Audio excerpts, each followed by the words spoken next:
Okay guys, so this is my current setup, and as you can see that the PC case, the OLED Dynamic Mini, is still occupying a lot of space in my desk. So I was planning on replacing this into something like the TechWare Fusion or the Galaxy Revolution 03.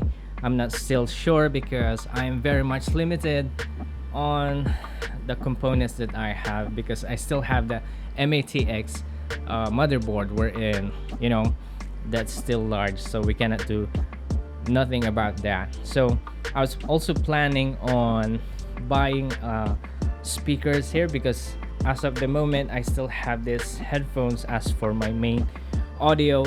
And yeah, so this is just an update that I need to do in my setup. Also, another reason is that I'll be placing two large speakers on both sides.